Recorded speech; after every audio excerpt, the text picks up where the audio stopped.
A fixture of the New York jazz scene, guitarist and composer Saul Rubin is known for his soulful playing and deep musicality.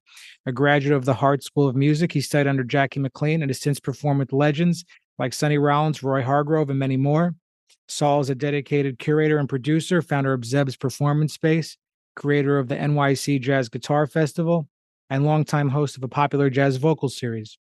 His work as a leader includes acclaimed albums. Global performances have brought his sound to stages from New York to Tokyo and beyond.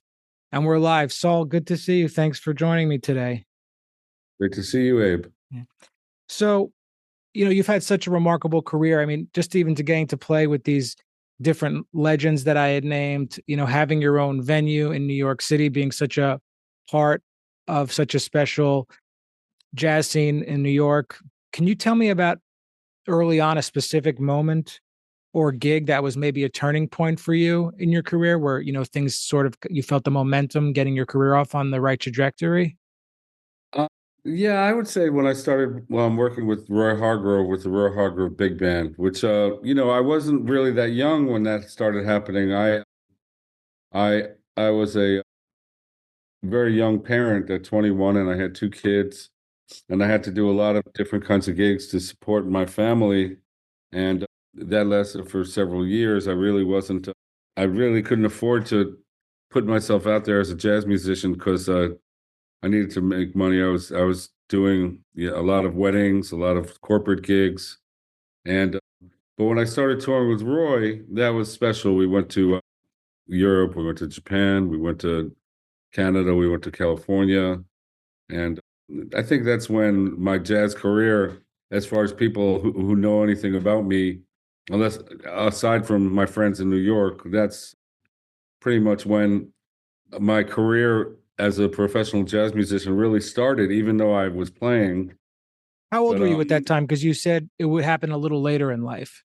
yeah, I was in my 40s already, so from my 20s, I had many different jobs. I mean, but basically, I came to New York. I joined a club date band. It was a 12-piece band. We were the house band in the New York Hilton, and we did a lot of weddings, bar mitzvahs, all kinds of corporate gigs. We were the house band at the New York Hilton, and so I did that for several years. And after a while, being that also I was always in my life, I was always involved in visual art. I started getting into computers, music, MIDI, animation. So for 15 years, I was an animator from the mid 80s until for 15 years, starting in the early 80s, yeah, mid 80s.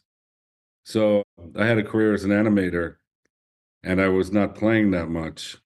But when I started playing with some better situations, and I stopped doing animation and actually 2001, I stopped doing animation as a job. I still am an artist and do produce art, but it's more just for the sake of just doing art, not really commercially. And all the stuff that I did for Zeb's, all the videos, all the flyers, all the promotional materials, all the websites, and all that stuff I did myself. So that all that work in graphics and animation gave me the opportunity to do that stuff myself. I have I have a As far as Zeb's goes, how did that come to be as far as the space and all the different things you've done? Coming up with your own. I have a very important call. I'm not going to take it. I'm just going to say, can I call you later? And this is jazz. We get the calls.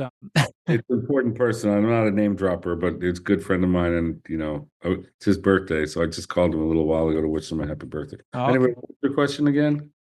So starting your own music venue is no easy task. No, What no. was the initial thought that said, I need to do something else? Because you said you were also responsible for all of these different aspects, like the promotional things and flyers. So obviously, you have the capability to think outside the box and be more creative than just playing music. So talk to me about the initial thoughts and starting your own Well, venue. well, I had I had decided I really wanted to get into recording and production more during the time when I was doing animation, and so I took this loft space at a music building on 30th Street between 7th and 8th. It was the building with all these rehearsal studios, and I took a space there, and I started recording a lot of people. I was like the low budget jazz engineer. I did it all. I did the low down and dirty recordings, and and so I had a studio before, and then I needed to leave that space. So I went looking for another space, and I found this space on 28th Street, which was a incredible 1,800 square foot loft with a back porch and really high ceilings, and I made that my studio. So I did. I was really like the low budget guy for recording jazz, mostly with no without any booths, just everybody in the same room, so I did tons of recordings for people in New York, and that was kind of like my job after a while. When I stopped doing the animation, I was recording a lot of people and producing a lot of different stuff. So Well, kind of walk me through one of your favorite sessions that you did recording, and what made it so special, because it seems like you were part of a lot of different sessions. there were so many. There was so many. Like, I mean, it's hard to like really say any one particular one, but there were a lot. The favorite ones that I did were one of my sessions of my music, honestly.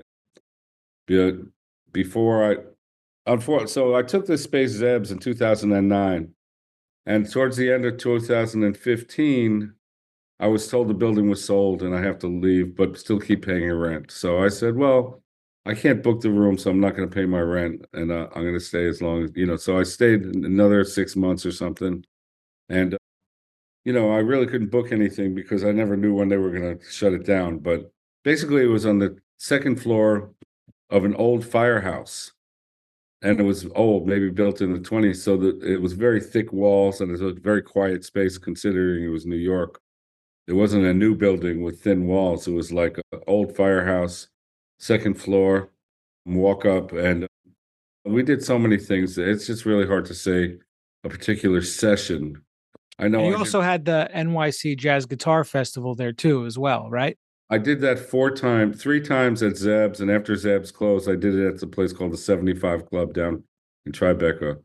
Yeah, these guitar festivals were pretty amazing. It was like 11 guitarists in a weekend, so like 3 days of, and I had the best of the best of the New York swinging guys, mostly all really swinging. A couple of more modern people, but for the most part, we shared rhythm sections, and it was amazing. It was really a great experience, and also every Wednesday from 2010 till we closed, I did the jazz vocalist series where I featured a singer with a trio, the bass player and drummer of their choice, and it was a project I did with my daughter who sings. My son is a guitarist and a computer coder now, and my daughter's a singer, and she's also working a day job. But in those days, I wanted her to hear all the singers in town. So we started this thing. We bought a bunch of chairs and we set up the room, and we started the jazz vocalist series at Zeb's, and it became, within the first year, it went from, the attendance was a little low because people didn't know about it, to it being packed every week. Like, we had great parties there. We had Johnny O'Neill's party for like 4 years in a row, and like birthday parties. And we had rentals, and but the jazz vocalist series, my daughter was my door person. So it was kind of a project we did together, but then she had a baby, so had to stop coming. And then I had someone else on the door, my friend Marilyn. But anyway, it was an incredible experience, and it was like a very high level competitive vocalist series where it started out with some what I call shower singers, the best singers in New York. I must have played with 98% of all the singers in New York at Zeb's during that time. Either than them sitting in. The second set was always like a open mic, but a professional open mic with really good singers. Did you develop the ability to transpose in different keys on the spot doing that? Well, if I know a tune, I could do that. I mean, if I know a tune, if I have to sight transpose, I'm not great at that.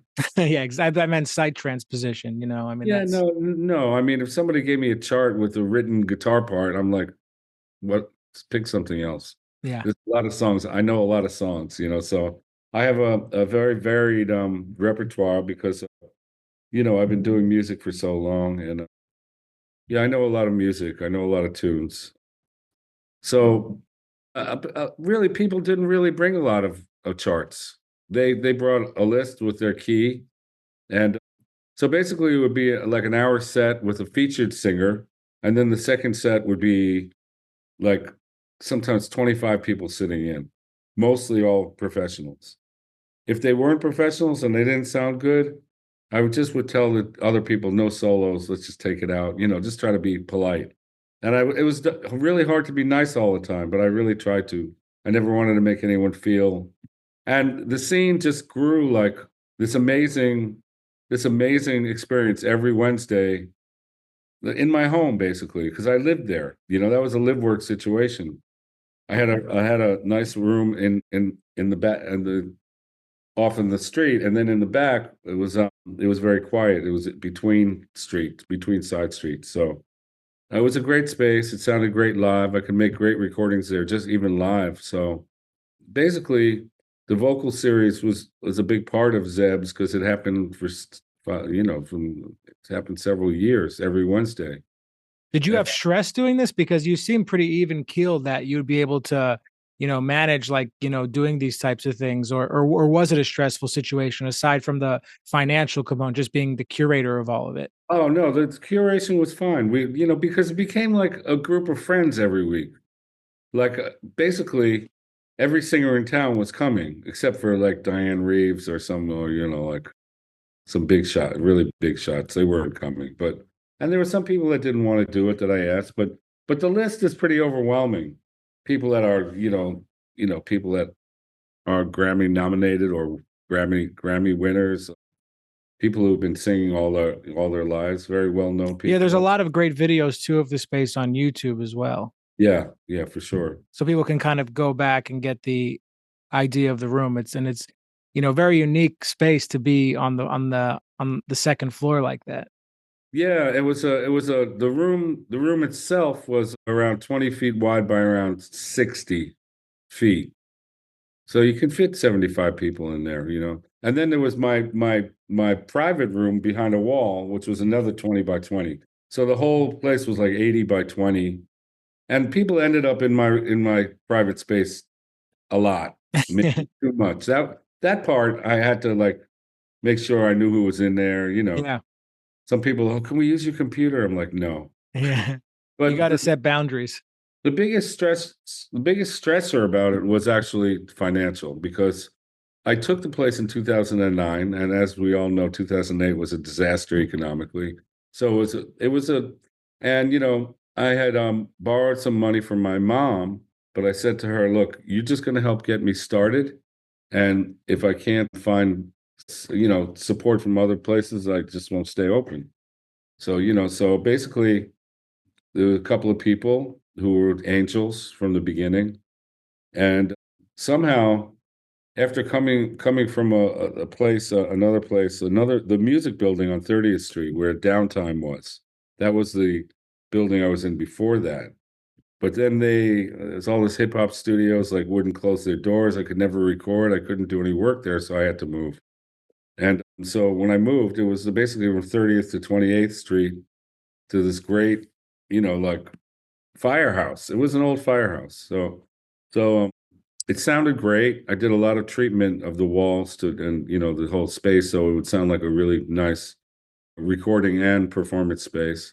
I built like kind of like a band shell out of wood and foam over the band, which focused the sound, and I put a lot of different wood and different environmental Yeah, well, things. I'm actually in the midst of doing something similar at my space. It'll fit about, it's a much smaller space. People, 15 people can come watch an intimate concert, but there's a lot. I mean, we're doing a test run, to see if it's Where are even you doable. located?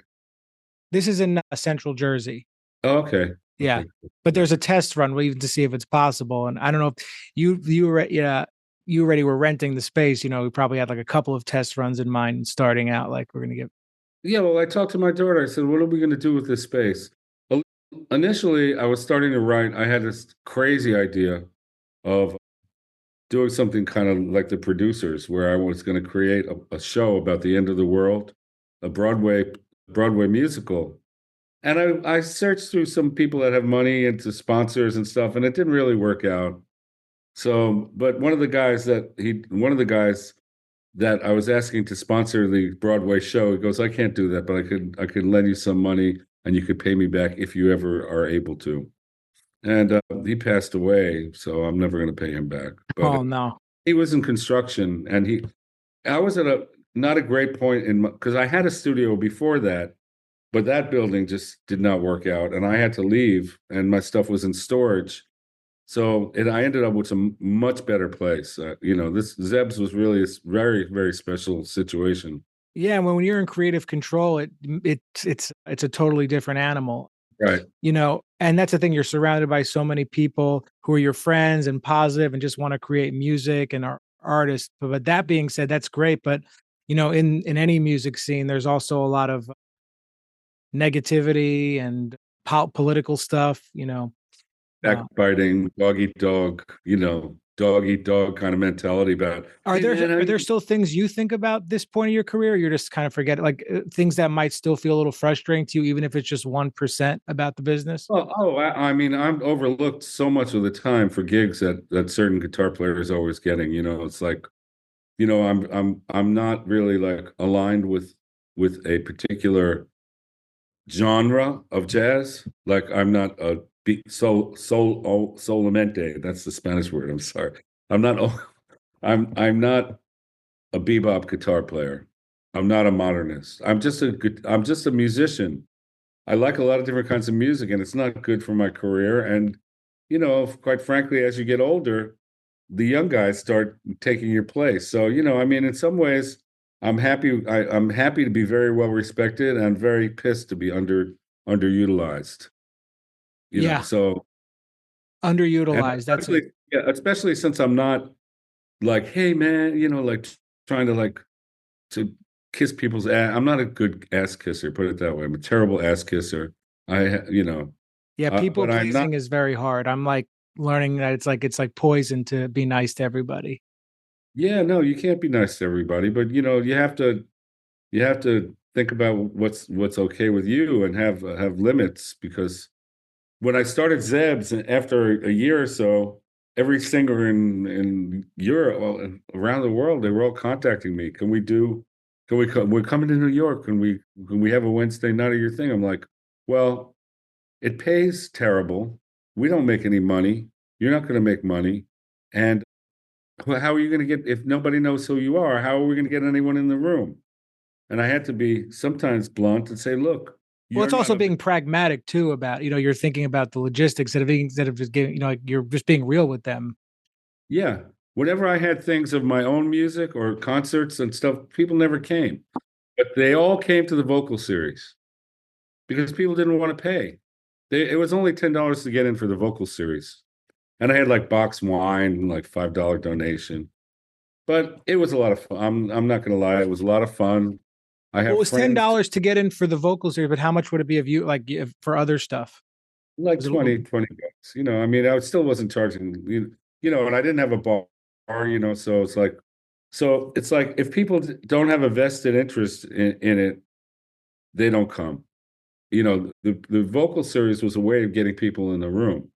And it actually really worked because there's a lot of singers and not hardly any work for them unless they're really being pumped by a manager and an agent. Well, there's not a lot of work for That anybody in general.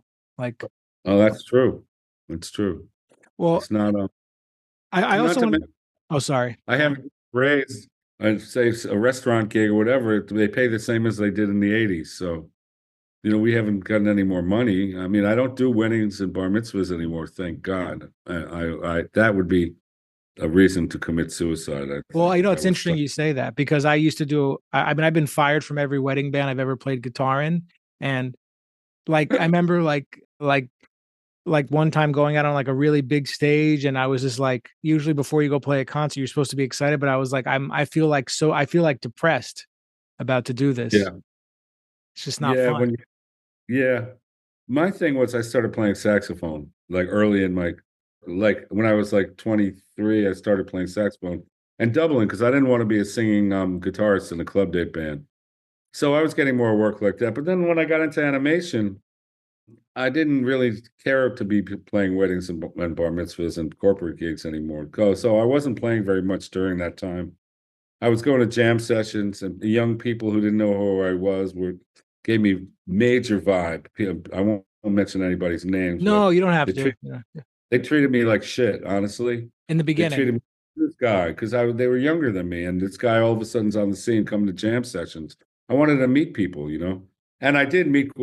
That's more or less my experience with Roy Hargrove was, like connecting with him at jam sessions. That's how my jazz career basically got off the ground.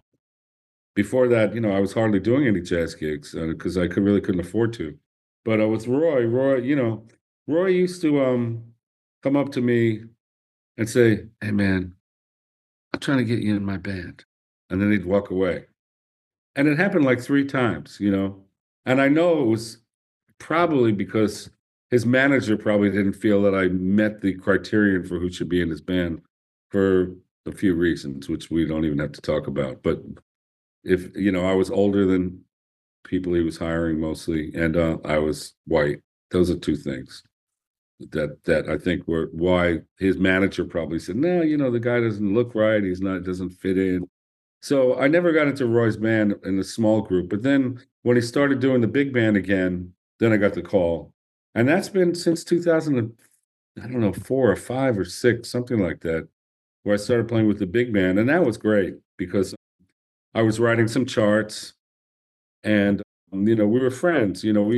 I met him. We used to hang out at Visiones and we used to hang out at the St. Mark's Bar. And we became friends and he liked my playing. And, I was in the big band and I'm still in the big band without him. The Roy Hargrove Big Band still plays once a month at the Jazz Gallery, usually the first Thursday of the month. And that's great, and I've got some charts in the book and it's a great band. You feel sad on those gigs too because he's not alive anymore? Or is it Yeah, just but like, we need to pay tribute and not worry about that? yeah, I mean, he died in 2018, and yeah, it was, he was really suffering for a long time. Mhm. Had kidney disease. He was really struggling to dialysis. And, it was very hard. His health was really, he was not trying to advertise his pain and suffering. He was trying to minimize it. And there is a documentary that a friend of his, Eliana Henry, she made. It's a documentary about him. It's actually on YouTube if anyone wants to see it. But, Roy, it was a big boost for my career to play with him and to Would you write say for he the was a band. mentor of yours too, even though you played in his band? Was he also To a certain extent, I was amazed by his memory and his musicality. And in a certain sense, I mean, I was older than him, so I didn't really look up to him as a mentor per right? se That's like what I'm saying. that. Yeah. Yeah, but as far as a comrade, a great musician, yeah, we definitely hit it off musically. And there are many times at jam sessions where I might just be noodling, playing something, and then he'd call a tune, and then all of a sudden we'd play a duo, and everyone else just laid out. It happened several times. And this was kind of like a bonding experience for me where because it was Roy, nobody, nobody really dared to like say, "Oh, I want to play too." We just did these duos, spontaneous. The first time I ever went to a club in New York just to go hear music, this is probably 2007 around then. Yeah. I was going to see this trumpeter, John Marshall, the trumpeter, I think, Oh, yeah, and sure. he was playing, and then like Roy Hargrove just came into the room and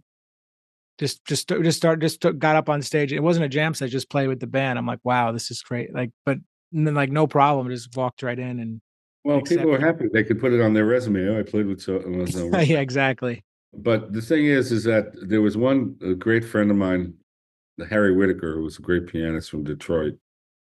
He was a great person. He passed several years ago. But Harry, one time Roy came into Smalls and decided to just sit in with Harry. And Harry stopped the band. He goes, I didn't ask you to play.